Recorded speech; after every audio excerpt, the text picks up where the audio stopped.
Story 1. I played in the pool with my husband's 5-year-old granddaughter for an hour. When she needed to use the bathroom, I took her upstairs to the vacation condo we were renting with her parents. Her mother was there, so I handed the child to her so she could take her to the bathroom. Then I returned to the pool to lie in the sun. For the rest of our time there, the mother gave me dirty looks and the silent treatment.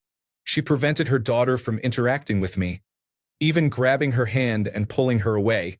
When I tried to speak with the mother one-on-one a few days later, she erupted, calling me names and hurling insults. We left an hour later to find a hotel and some peace. 6 months later, while speaking with the father, I learned I had offended his daughter because I did not wait to escort her back to the pool after she used the bathroom.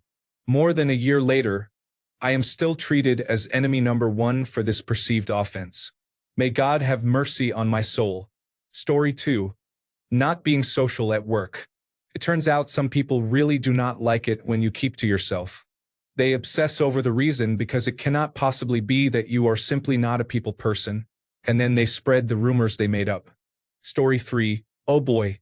An ex with whom I had an amicable breakup was chatting with me online, just catching up.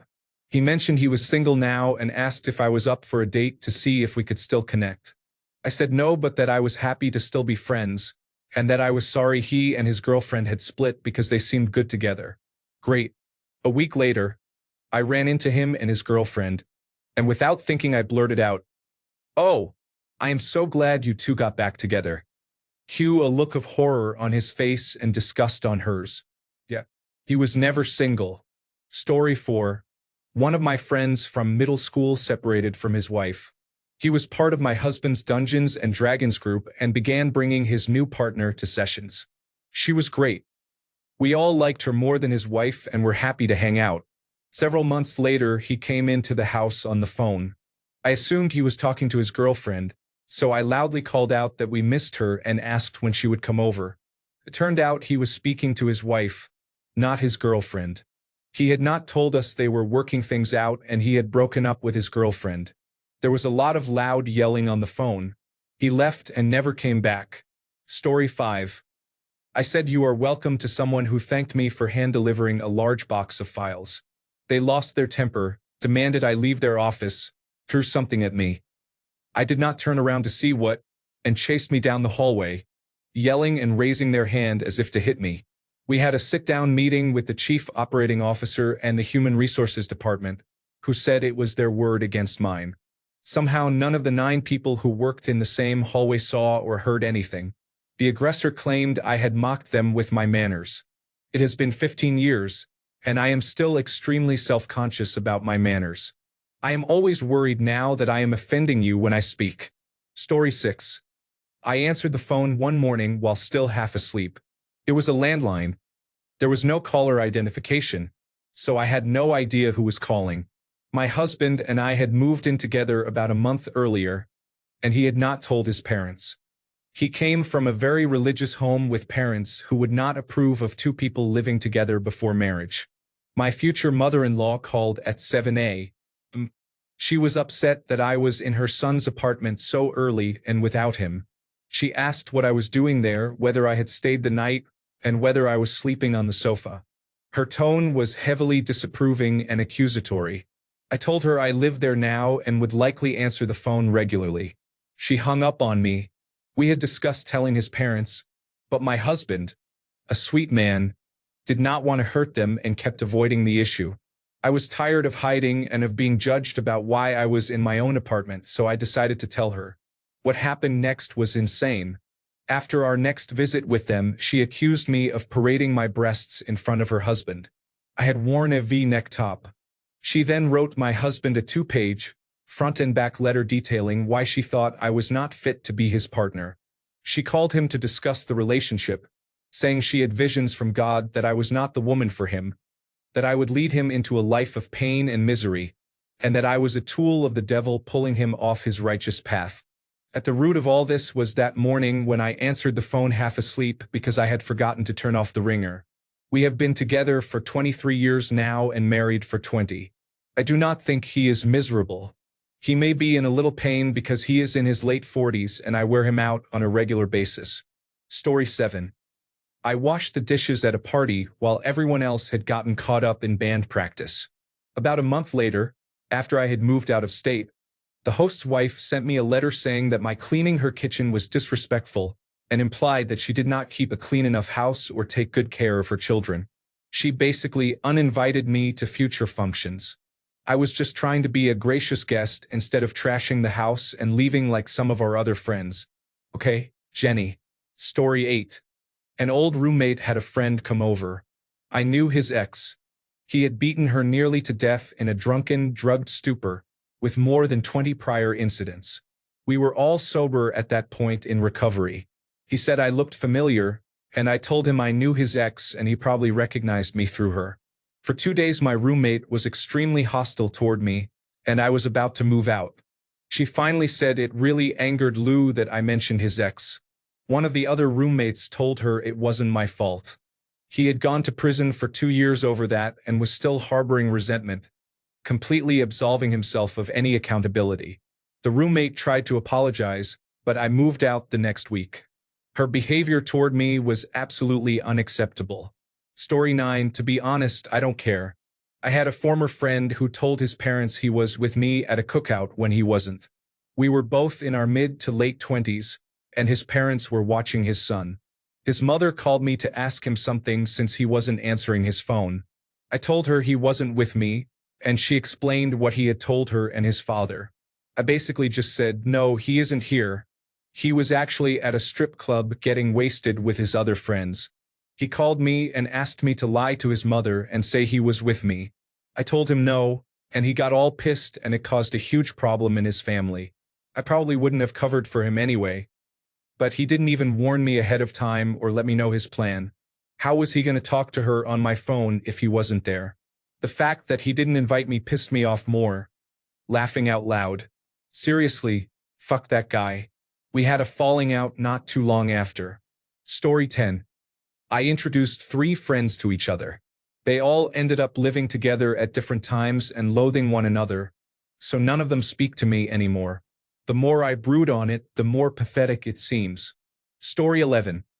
I woke up early at the cottage one morning and decided to make a pot of coffee. Big mistake. Apparently only my dad is allowed to make coffee, because he is the only one who knows how to work the rickety old percolator that came with the cottage, which was built in the 1970s. Nobody told me, which was surprising. Making coffee is the most normal behavior for the first person up. My stepmother caught me measuring the grounds and lost her temper. She stormed into the kitchen, yanked the coffee and the spoon from my hands, and told me I was being ignorant and should ask next time before helping myself. She also said, I knew you'd be a problem and wish you'd never come here. Story 12. I worked in a large company that had 3 production managers. For some reason, management allowed all 3 to take time off at the same time, leaving us without a production manager for a week during a busy period. During a short break, I mentioned to a few colleagues that I found it odd they were all away at once, because they were the people responsible for quality control, and if you were in doubt, you would always ask one of them. We had to improvise and hope for the best. When they returned, someone reported me, and it was made to sound like I had been speaking ill of them to my colleagues while they were away, and I almost lost my job over it.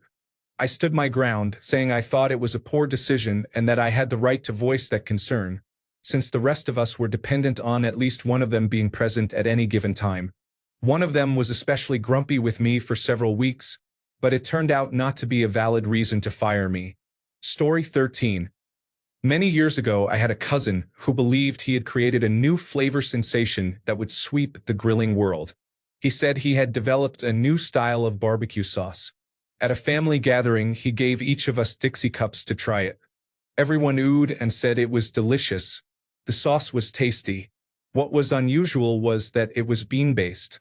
I was concerned that slathering it on meat over a hot grill would be problematic because as the sauce dried, the bean pulp could burn. My cousin was 32. He burst into tears and his mother scolded me for being insensitive and unsupportive. Because everyone else had been overwhelmingly positive, my cousin had a food processing company make 2,000 bottles. The sauce never sold. It sat on wooden pallets in his garage until it passed its expiration date and had to be discarded. To this day, I still have relatives who are upset with me even though I had been honest. 5 years later, another relative admitted that nobody had really liked the sauce. They had said they did to avoid hurting his feelings. They did not seem to understand that their positive feedback caused him to waste time and money on a product he could never sell. Worse, despite the fact that I was right, I am somehow still the bad guy. Story 14. While working for the telephone company in the 1980s, I cut some wires and knocked out service to a large area of Sacramento, including telephones, burglar alarms, and automated teller machines. Oops. Story 15. Once, in my 30s, I came out to a lesbian couple while we were hanging out. I had been raised in a religious environment and did not feel safe discussing my sexuality with anyone else. One of them told my entire workplace that I had been hitting on her wife because I had done her makeup, and more than 20 people I did not know now thought I was a lesbian homewrecker. Story 16. I was the assistant manager at my old job, and my boss asked how a new employee was doing. She was hired only to make food, not to serve customers at all. I said she was doing great and that she really has a handle on everything. The only thing I noticed is that while she waits for the food to be done, usually about 25 to 30 minutes per batch, she will use her phone behind the counter, and customers think she is not doing her job. Maybe we could get her a stool in the break room so customers cannot see her between batches. Instead, it somehow turned into accusations that I hate the employee, that she never does her job, that I am jealous, and that I want her fired. The whole team turned on me, even though nothing I said was negative. I only wanted to stop customers from constantly barking at her and asking if she could help them or was just standing there, as they had done many times before. Story 17.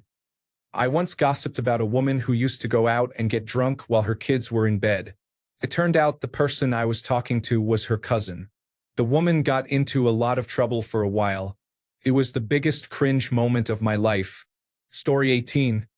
I once went out of town for a few days and stayed with friends. It was summer, so I brought my bathing suit to go to the beach. I have a cousin who lived in the same city, so before I left I stopped by to visit her and her wife. While I was there, I rummaged through my luggage to get my phone charger and did not notice my bikini top fall out. One of their pets played with it and it ended up under their furniture. When I unpacked at home, I could not find it, so I thought I had left it at my friend's house and did not call about it until a week or two later. It turned out it had started a fight between my cousin and her wife because they did not realize it was mine when they found it and each accused the other of cheating. They laughed when I called to ask if it was there, realized it was mine, and told me how ridiculous they had been for jumping to conclusions over something that had simply fallen out of my luggage when I stopped by. Story 19. My refusal to engage in a gossip session about a teenage coworker with a man in his 50s who worked in human resources eventually led to him going to jail. I refused to join the gossip, which made him hate me. My husband was the manager's favorite, particularly the assistant manager who handled the interpersonal side of the store, and I was untouchable because of that. To retaliate, the human resources representative tried to get rid of the assistant manager by framing him for fraud and theft. He spent months laying the groundwork, stealing thousands of dollars using the assistant manager's credentials. Unfortunately for him, his ego made him sloppy. He was escorted out in handcuffs and screamed at me on his way out. Story 20. My abusive first husband said in the middle of a gaming session that if my Dungeons & Dragons character fell in love with a non-player character instead of his character, it was adultery. The rest of the gaming group was stunned. Then they told him how truly fucked up that was. I remember him claiming that any therapist would agree with him. He got mad when the dungeon master offered to call his own mother, who was a therapist, and have him tell her that. The sheer insanity of that comment made me realize how badly he treated me, and it made my friends in the group realize what I had been dealing with. He tried to force me to quit gaming, and for the first time I stood up to him. He became even more controlling and abusive, but I refused to back down like I always had. My gaming group let me confide in them and gave me support. That support eventually gave me the strength to leave him a few months later. Story 21. I hid my older brother's television remote when we were kids. I was angry at him because he was always beating me up for no reason. He was about 100 pounds heavier than me throughout most of my childhood, so I had to get creative with payback. This was in the 1990s when such beatings were more normalized. I went into his room, grabbed his remote and put it on top of a stack of notebooks in the drawer of his desk. Then I went back to my room, played video games, and forgot about it. A few hours later, he came into my room and asked if I'd seen his remote. By that point, I wasn't angry anymore and didn't care much, so I shrugged and said, "Haven't seen it. Try checking your desk drawers." Thinking he'd find it quickly. He said he'd already checked all of them and couldn't find it. That confused me because he should have seen it right away if he'd opened the drawer. Rather than tell him I hid it and risk his wrath, I just shrugged again and said I didn't know.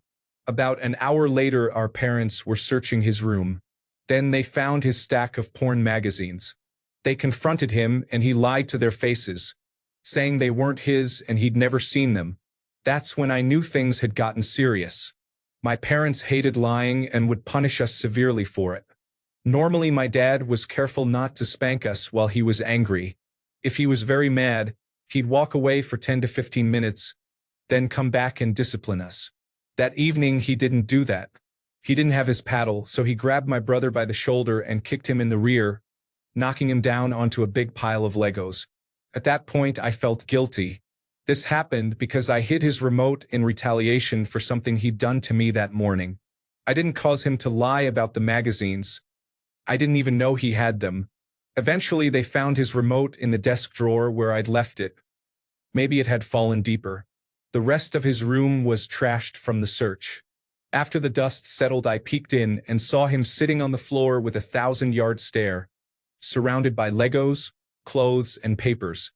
His television and Super Nintendo Entertainment System had been removed from the room. All he had left were his Legos and the big mess around him. I don't think I ever told him I hid the remote. He did some awful things to me when we were kids, but I still felt bad for him in that moment, even though the lying was entirely his own. To this day, my dad feels bad about that night. He's been beating himself up for years for administering physical punishment while he was angry. Story 22. Accidentally caused a breakup because I told a friend's girlfriend that he talked to women at the bar. He was not hitting on them. She asked if he talked to other women, and I said yes, we were at a bar. But he was not trying to take anyone home, just being social. She flipped out and broke up with him for cheating on her. Story 23. I started dating my husband. His family has tried on several occasions to break us up because, in their eyes, no one on earth is good enough for him. All it has done is make him not want to deal with them. It is sad. Story 24. This brings back painful memories. Here is the short version. I smiled at the wrong moment and at the joke of the wrong person, my ex, in my wife's presence. It was the longest 6-mile drive of my life on the way home. At first, there was pin-drop silence before all hell broke loose. Story 25. We did not send a card to my brother-in-law when he and his wife were expecting a baby. My mother-in-law convinced the rest of the family that we were angry because they had children and we did not. That was not true. My mother-in-law had everyone upset with each other over a false accusation. Then it fell to us to mend things and apologize for being angry, even though we never were. Now my sister-in-law shares very little with her mother. We were disappointed that we could not converse, but we were very excited for them and did not know we were expected to send cards for every occasion. By the way, my mother-in-law sends cards on anniversaries when a spouse has died so the person knows she remembered the day. Story 26. Just existing 70% of the time is enough to ruin my mother-in-law's day. Story 27. I put the butter in the refrigerator. They wanted to vote me off the island for this honest mistake. Story 28. When I was a child, my uncle had just gotten married. I told my aunt that he had eaten fish, and a big argument broke out between my uncle's family and my aunt's family. It turned out my uncle had lied about being a vegetarian. My aunt's family was very conservative. I was barely 7 or 8 years old at the time. I am in my 20s now, and I still don't understand why it was such a big deal. My uncle and aunt are still married. Story 29. Needing space. I was 36 weeks pregnant, and since about 30 weeks I had been trying to distance myself from a mom friend I had known for a year and a half. The first few months were so nice. She was a sweet person and our toddlers loved each other. She grew more and more attached to us to the point where she wanted to meet 3 to 5 times a week, every weekend, and was always messaging me on WhatsApp. As harsh as this sounds, she became a burden. I told her I really liked her and her daughter, but I was exhausted and needed time for myself. She made it all about how bad a person I was. I kept telling her I needed space because I was heavily pregnant and already had a toddler. After a little over a week, she finally stopped texting me. It felt like she was a jealous ex rather than a mom friend. Story 30. I was working as a server on an extremely busy Friday night. We had a crazy happy hour from 4 to 6 p.m. that rolled straight into dinner service. A woman showed up right when we opened at 4 p.m. without a reservation. She announced that it was her birthday like it was a national holiday. Just because no one was at a table did not mean the table was available. I told her we were fully booked for the evening and did not have room for her. The bartender, a cantankerous, anorexic alcoholic who was also the owner's girlfriend, ran the restaurant like it was her own personal level of hell. I took a deep breath and walked over to her. I asked Leslie if this woman could have a table. Of course, the answer was no. I walked back to the woman and told her we did not have a table for her. She started crying. Leslie shouted across the dining room that she could have table 11, the worst table in the place, right by the front door. I seated her there and brought her a glass of water. By the time I returned, she was still crying and saying this was the worst birthday she had ever had. She basically implied it was all my fault. There was nothing I could do or say at that point, so I shrugged and walked away. She left immediately thereafter. She is probably still crying to this day. Story 31. A friend and I were talking in a women's bathroom about a man we had both hooked up with over the summer. Someone outside overheard us and posted about it on Facebook. She did not know who we were by our voices but knew the man. It turned out the man was secretly dating my colleague. She read the Facebook post and finally confronted him about his summer of sex. I asked via direct message for the post to be deleted, but the poster shared a screenshot of my message. It was not fun at work after that. Story 32. My brother-in-law's fiancée belongs to a political party that some people consider extremist. When she posted in the family group again, I said I did not want to read it anymore. There was a huge blowout. She left the group, and now almost all posts are strictly about arranging meetings. Story 33. I lived in a shared house when I was younger. A married couple lived in one of the rooms. I was about 21. They were in their late 20s. One day in the kitchen we were all chatting together. I laughed when the husband made a witty comment in response to his wife mispronouncing a word. She had said one word instead of another, and he made a droll, deadpan pun about how the wrong word changed the meaning of the sentence. She flew into a rage and did not forgive me for the whole time we lived together, at least 2 years. She absolutely despised me for it. I did not know how much she hated me until years later. I was oblivious because to me it had been a non-event. The husband had made a fond, witty comment to his wife, whom he adored, and I laughed because he was deliberately joking. To me, that was the whole thing. When she stormed out, I thought she had overreacted to him and did not understand that she was actually angry with me. Shortly after, the husband vaguely asked me to apologize to her because she felt I had insulted her. I said, baffled, that I would not, because I had not insulted her. I had laughed at his wordplay and no insult had been present. In my youthful naivety, I thought apologizing would validate her belief that I had been mocking her. I felt that apologizing would be like admitting a false accusation was true. So I shrugged, said why would I apologize for insulting her when I wasn't insulting her, and got on with my day. I bumped into her at a party 10 years later and she apologized for overreacting, for hating me for years, and for slagging me off to everyone we knew. I was a little taken aback. As a much older person now, I would deal with it differently, but I still kind of think I was in the right. Story 34. After mentioning something helpful my therapist had told me during a conversation with adults, a 9-year-old I had just met asked if there were therapists for children. I enthusiastically said there are therapists who work with children. The child replied, "Good, because I cry all the time." Shocked, I said I used to cry a lot too and that therapy helped me. Apparently, this offended the child's parent, who had been present. For cultural reasons I did not know. A lot of drama followed. Story 35. This is a funny one. For about 6 or 7 years, we have been camping every summer with a group of friends, about 7 families. Each family takes a night and cooks for everyone. On our night, we make lasagna, meatballs, spaghetti with meat sauce, salad, garlic rolls, and antipasti platters. Before dinner, we serve Prosecco and Aperol spritz. Dessert is Italian cookies. We put out red and white checkered tablecloths and Chianti bottles with candles that drip colored wax. In our group chat, I suggested that my family change the menu. If everyone was tired of our Italian-themed night, we could do something different. Oh my gosh. You would have thought I had committed a crime worthy of capital punishment. The group chat blew up. I started getting phone calls, and my husband received texts and calls as well. It was pretty funny, but I will not suggest we change the menu again.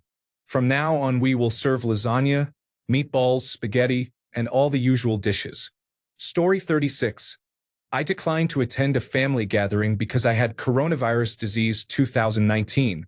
The guest list included a couple of toddlers, a person in their 90s, and someone who had just finished chemotherapy. Everyone would be crammed into a small house for hours. They did not believe I was seriously ill. They said coronavirus disease 2019 is just like a bad cold and that I was being overdramatic. They also said the illness was not very contagious and that, because it had been 2 days since my positive test, I no longer needed to isolate. Story 37. In elementary school, I forgot my violin one day. My angry mom went the long way instead of taking our usual route to take me home to get it. By doing that, she caught my brothers sneaking in the back after cutting school. I am 44 now. They are 48 and 50, and they still occasionally tease me about it. Story 38. Tell my mom I did not like how she favors the grandchildren when she babysits. Now the whole family is not talking to me. Whoops. Story 39. A stranger was kicked out of a family funeral during the coronavirus disease 2019 pandemic. It was done through a Zoom video call. Story 40. I accidentally caused a huge family row because I asked my aunt, my mother's sister, and my uncle if I could have my sister's Harry Potter books back. My sister had lived with them for a while, then moved out and left some things behind. At first my uncle said he did not have them. Then my aunt called my mother, screaming, accusing me of being a terrible person and complaining about how curt my message was, which it was not. It became a huge production with her yelling, my parents yelling, and me wanting to crawl into a hole. Once everything simmered down, I never trusted that side of the family again. It was one of the things that led me to eventually go no contact with my mother's side of the family. All that mess just because I asked for my sister's books back. At the time, my uncle ran a book-selling business, and the Harry Potter books were fairly early editions. Story 41. I spoke in a perfectly normal tone, and someone assumed I had an attitude. Suddenly, I was explaining myself for no reason. Story 42. I once farted on the subway. The girlfriend of a man smelled it and accused him of being the one who did it. Story 43. I was bullied by 2 female coworkers, A and B, while I worked as a management assistant for a senior executive. After a year of ongoing issues, I resigned. During the standard human resources exit interview, I explained why I was leaving, presented the evidence I had collected, and said that A and B had previously bullied 3 other colleagues, as confirmed by workmates. I also told Human Resources to check the large meeting room every Wednesday afternoon because of regularly held unofficial religious gatherings there with her friends from work, including coworker C. About 2 months after I left, a former colleague, D, told me what happened next. C temporarily took over my position for 2 months, but tensions escalated. Many coworkers were upset that A and B had bullied me and that C, who had participated in the religious gatherings with them, was now doing my job. As a result, the situation around A, B, and C collapsed. After the team manager left, Human Resources and senior management told the 3 of them to look for positions outside the company because trust had eroded and the new manager wanted to hire a new assistant. Normally, a new manager would keep the existing assistant, but management decided a clean restart was necessary. Story 44. Prioritize my well-being and happiness rather than staying in a failing marriage with a partner who is struggling with addiction. Story 45. I picked up a stray dog in my neighborhood. She had been heading toward a very busy road less than a block away. I posted pictures on the lost dog websites and the neighborhood page. A few hours later, I received a message. When people came to pick her up, they were very angry with me. They said, "That is only a block from where we live. She would have come back. How dare you kidnap our dog?" I responded, "You are welcome. I did not let her get run over. They were jerks." Story 46. I forgot to name someone in an obituary. When my grandfather died, I helped my grandmother handle the arrangements for his funeral and wrote his obituary. I forgot to list my grandmother's brother, that is, my great-uncle, who was not a blood relative of my grandfather. I had met him only twice in my life, and at that time I was in my late 20s. He used that as an excuse to cut off the entire family and stop speaking to everyone, including his sister, my grandmother, and his own children, my great-cousins. He was an angry man, looking for a reason to be upset with his family, and I gave him the excuse. I still feel terrible about it for my grandmother's sake. Story 47. In the 1980s, I innocently wrote a letter to my grandmother's cousin asking about his ancestry. He had always doubted his parentage, and because no one would tell him the truth, it caused an estrangement in the family that was blamed on me. It was not my fault. Story 48. I was born female. In my father's family, the oldest son has had his firstborn be a son as far back as the records go, to the Norman conquest. My father is the oldest son of the oldest son for hundreds of generations. If there is anything the Mormons know, it is genealogy. I was born in 1980, the oldest child and clearly female. My grandfather threw an unholy fit, blamed my mother, called her names, and caused a lot of drama. I think I was punished for it. When my grandfather died, I do not think he even knew my name. He cut everyone out of his will and left everything to my cousin. He never paid any attention to me. Story 49. At work I said I had a neighbor whose daughter had been killed by a drunk driver. I said drunk drivers should go to jail.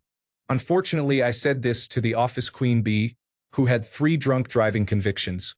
She then took every opportunity to undermine me. Story 50. I made a comment about a relative, saying name is really easygoing most of the time, but I would not want to be on the receiving end if he did get angry. He has a real spine and such a sharp mind he could verbally eviscerate someone. This was intended as a compliment.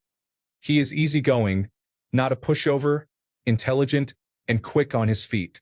He relayed it as name has a temper. I did not learn this for 3 years until I used a similar phrase in front of him and he said something that clued me in. He had been cool to me for years and I had no idea why. Story 51. I made a playlist of some of my favorite songs for a good friend's birthday. I do this for every friend, and people know it. Someone then claimed I was trying to steal him from his girlfriend, and the girlfriend believed it. It spiraled into an enormous drama that lasted 4 years, even though that was never my intention. Story 52. Back when I was married, I lost a lot of weight after a health scare. One morning, I put on a pair of jeans that were very loose. I complained about how huge they were, thinking they were my old jeans. They turned out to be my wife's jeans. She did not speak to me for 2 weeks. Story 53.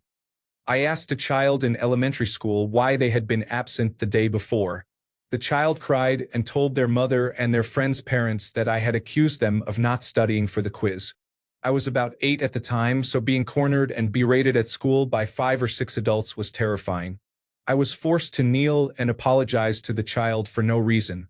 I stopped hanging out with them after that. I even turned down their Facebook invitation years later because they were trying to involve me in a gold investment scam. Story 54. I said, "It's not horrible at all to not be religious. If she," I was talking about a friend, "doesn't want to be religious, it's her choice." At a family dinner in front of my conservative parents, my father became very angry and started yelling, "How can you say that? I thought I raised you as a witness. Why do you have to come here with those speeches about sin? The Lord is always watching and you better repent for your actions sooner than you think." Story 55. I got Invisalign instead of braces like my older siblings who are 10 or more years older. It caused a massive fight between my sister and my parents because I was apparently too good for braces. I just wanted straight teeth and felt upset. Story 56. I had a silly introduction when I met my ex-husband's friend. I would say, "I'm the girlfriend, not the wife." I thought it was funny. One day I met my ex-husband's friend's wife and, being silly, asked if she was the wife or the girlfriend. Turned out he was cheating, and they separated the next week. Story 57. I was asked to cover someone's duties while they went on holiday. Apparently, they were stretching about 3 hours of work across an 8-hour day and disrupting plant operations by not delivering results until the end of the day. The engineers running the large distillation column were very surprised when I walked into the control room around 10 a.m. with the results. They were angry when they returned from holiday, but it turned out the boss had been angry with them the entire time as well. Story 58. I ordered pizza. My dad was about to go on a trip overseas. I asked my mom whether to pay by card or cash. She said she would get the card from my dad's wallet. She opened the wallet and 2 tickets fell out. She was about to put them back when she realized that one of them was a ticket for a woman with my dad's surname. Pizza arrived, and I was the first to find out about my dad's second wife. Happy ending. My parents are happier than ever. He divorced the other woman.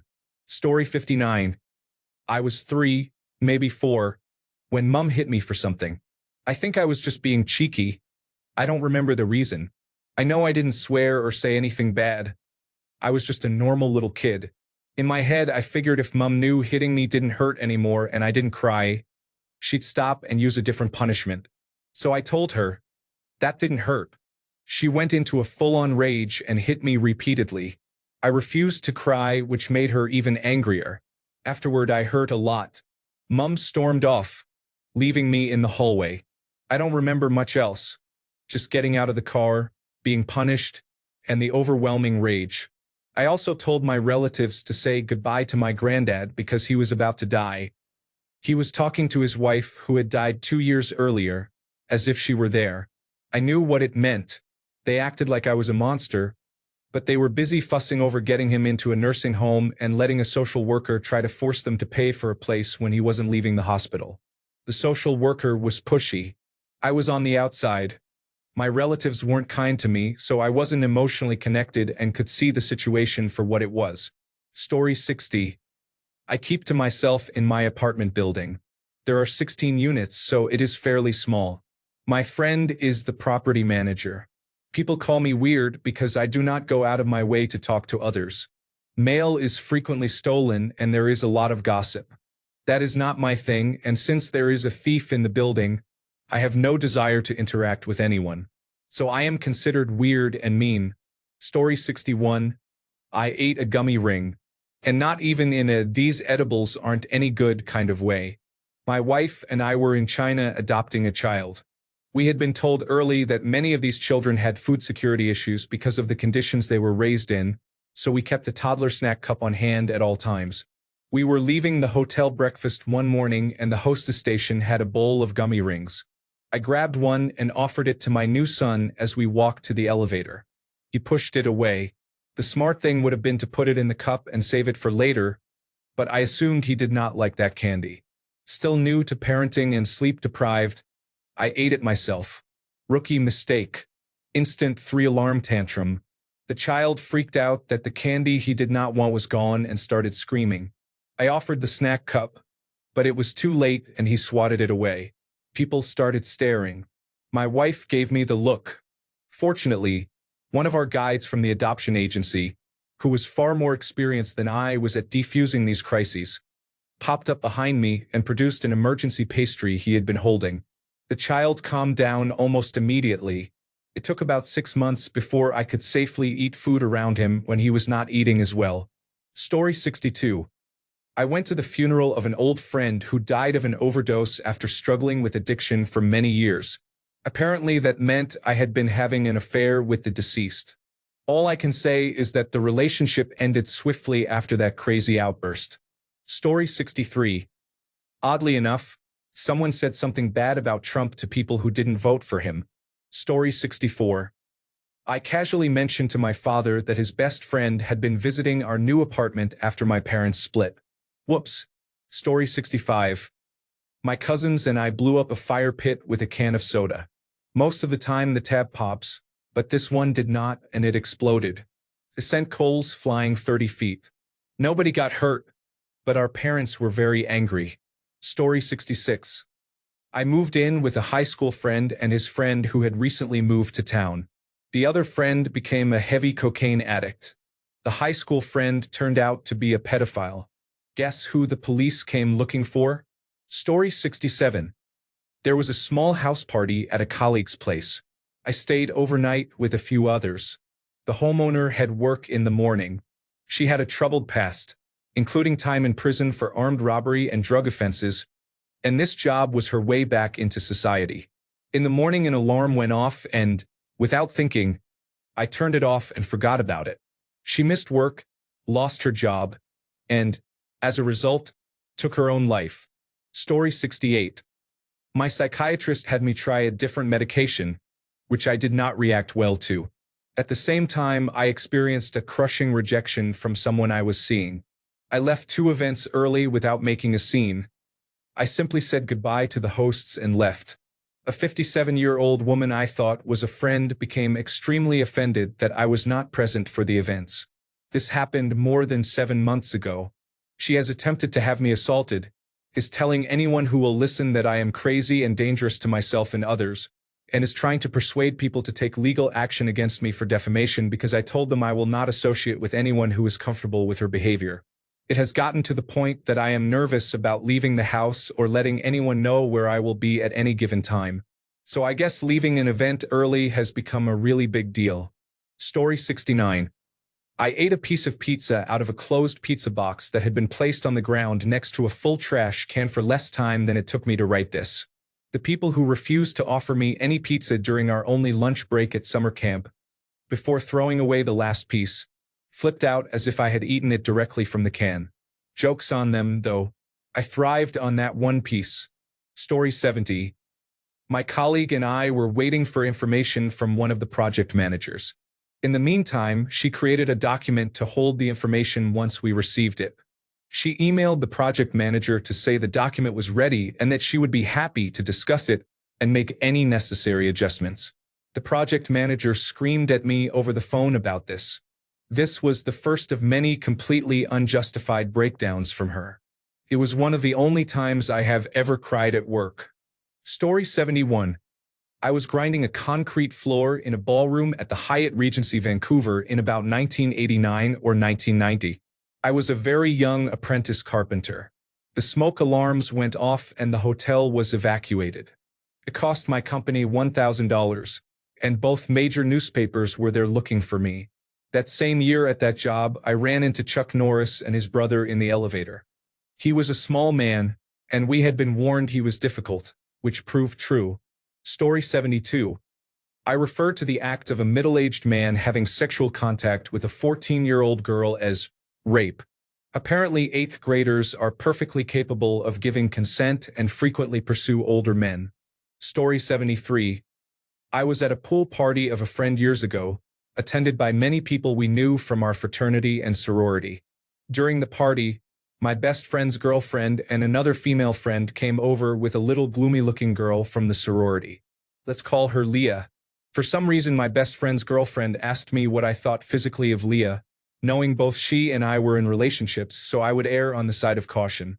She also knew my type is voluptuous with large breasts, while Leah is slim with average breasts and an overall athletic build. I am a bigger guy myself and prefer a partner who is on the larger side. Leah is conventionally attractive and, in different circumstances, I could see myself with someone like her because she was and is a very sweet woman now. However, my 2 female friends did not consider that of all the guys around the pool they could have asked. I had been drinking and was not completely sober. I am autistic and was probably the only one who liked a different type of woman from the norm and would answer straightforwardly. I also thought she might be afraid that she looked fat or big, and I concluded in that split second that she wanted to hear that she is pretty but that I liked bigger women. I did not say anything about breast size. It turned out Leah was having trouble with her boyfriend and she was afraid she was not voluptuous enough. She stormed off crying while my friends looked at each other and my best friend simply asked, "Of all the guys here, you had to ask him about the attractiveness of a woman?" After she calmed down a bit, I went and apologized to her. I also told her that if her boyfriend was making her feel not enough, he was being a jerk and should see what an amazing girlfriend he had. I explained in more detail and nuance than she is good-looking, but a little on the thinner side for my preference what I meant, what I thought was expected of me, and how I did not mean any disrespect. We talked it out, and eventually more people joined the conversation and gave her good advice about how to deal with her relationship. Some people gave me the stink eye, but they were people I did not know and who did not understand what had happened, so I did not care. Story 74.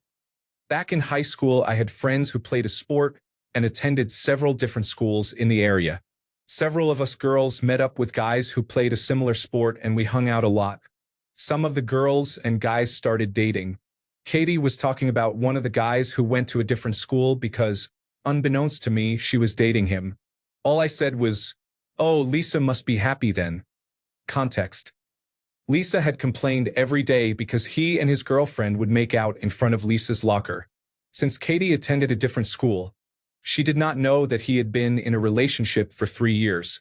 My need to explain the context of my comment ended 3 relationships, the man's with both Katie and the other girlfriend, and a friend's relationship because that friend had lied about the cheating, and caused property damage to the man's car and house because the other girlfriend and her friends got angry. Story 75.